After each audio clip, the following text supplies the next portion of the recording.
दोस्तों, हमारी इस एडवांस तरीन और खूबसूरत दुनिया के अचानक खात्मे से मुतालिक साइंस आज बहुत सारी थ्योरीज पेश करती है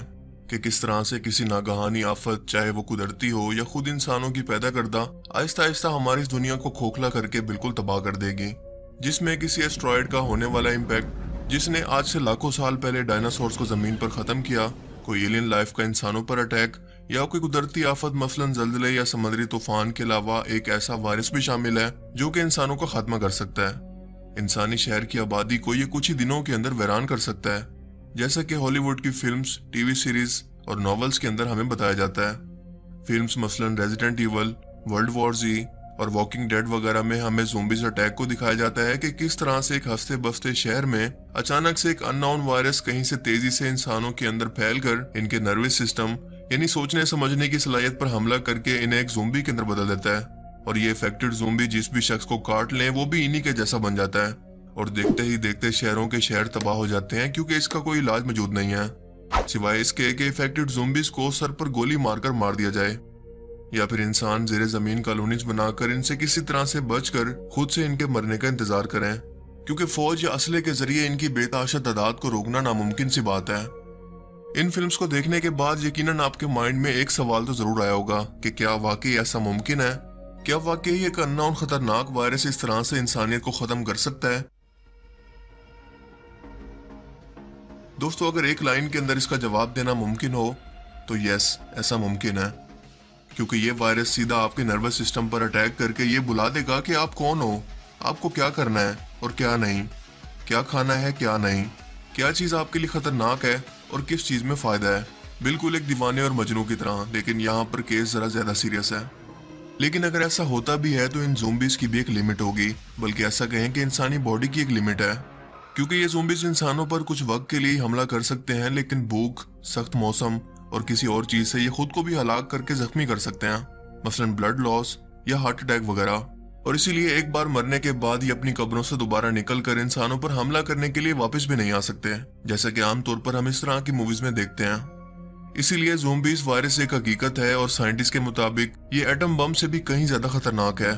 बिल्कुल ऐसे ही जैसे एक छोटे से नजला जुकाम फैलाने वाले वायरस ने पूरी दुनिया को घरों के अंदर बंद रहने पर मजबूर कर दिया,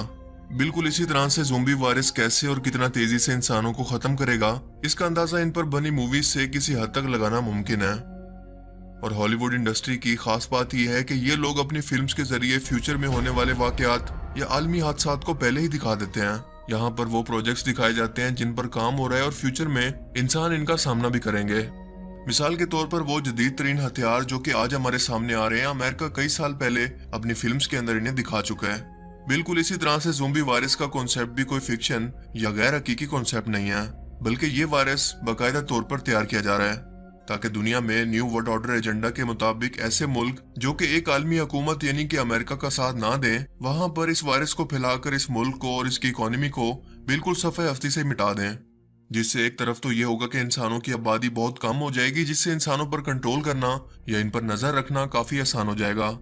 यानी कि डीपॉपुलेशन एजेंडा जिस पर दुनिया के बड़े बड़े मिलियनियर्स या अमेरिकन बिलियनियर्स अपनी एनजीओज के जरिए से दुनिया भर के अंदर प्रमोट कर रहे हैं। ये कहकर के हमारी ये दुनिया एक हद तक इंसानों को पाल सकती है, क्योंकि हमारी इस दुनिया के वसाइल काफी महदूद हैं। इसलिए दुनिया की आबादी को कम करने के लिए ये टाइम टू टाइम कई हरबे इस्तेमाल भी करते रहते हैं। मिसाल के तौर पर दुनिया में होने वाली 2 आलमी जंगें जिसमें करोड़ों बेगुनाह लोग मारे गए, लेकिन हकीकत तो यह है कि इन ममालिक को एक साजिश के जरिए आपस में लड़वा कर कई मकासद हासिल किए गए। मिसाल के तौर पर डीपॉपुलेशन, वन वर्ल्ड ऑर्डर की शुरुआत और इसराइली रियासत का क्याम।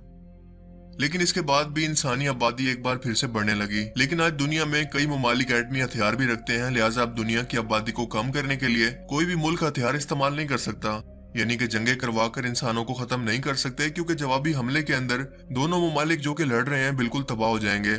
इसके अलावा पूरी दुनिया का एनवायरनमेंट ग्लोबल वार्मिंग की वजह से इफेक्ट भी होगा। लिहाजा अब एक ऐसा हथियार इस्तेमाल किया जा रहा है जो कि दिनों के अंदर इंसानियत को खत्म कर दे, लेकिन जमीन वैसी की वैसी रहे, ताकि जमीन पर बाकी बचे हुए इंसान ज्यादा अरसे तक इसे इस्तेमाल कर सकें। जबकि अमेरिका इस वायरस के इलाज की सूरत में भी अरबों डॉलर का मुनाफा कमाएगा, इसीलिए तेजी से इस प्रोजेक्ट पर काम जारी है। मुमकिन है कि इंसान की सबसे अहम जरूरत यानी कि पीने के पानी के अंदर शामिल करके इसकी शुरुआत की जाए, जो कि ऐसे टॉक्सिक केमिकल या वायरस पर मुश्तमिल होगा जो कि इंसानों के दिमाग पर सीधा अटैक करे। और ऐसा करना या इसकी शुरुआत करना दुनिया के गरीब और पसमानदा इलाकों के अंदर ज्यादा आसान है, जहां पर पानी की बेहद कमी है, और एनजीओ यहां पर पानी को साफ करके प्लांट्स लगाने का काम भी कर रही हैं, जिन्हें वही बिलियनियर्स फंड कर रहे हैं। इसके अलावा अमेरिका और बाकी तरक्की याफ्ता ममालिक जेनेटिक इंजीनियरिंग पर भी काम कर रहे हैं, जिस पर बात करते हुए हाल ही में रूसी सदर ने कहा है कि इंसानों की जेनेटिक प्रोग्रामिंग, यानी कि इंसानों के डीएनए में अपनी मर्जी का बदलाव करके इन्हें खुद से किसी भी जानवर, परिंदे या मनचाही शक्लों और खसूसियात के अंदर पैदा करना बहुत ही खतरनाक साबित होगा, क्योंकि इस टेक्नोलॉजी से ऐसे बेरहम तरीन फौजी भी पैदा किए जा सकेंगे जिनकी ताकत और सोच का कोई मुकाबला नहीं होगा।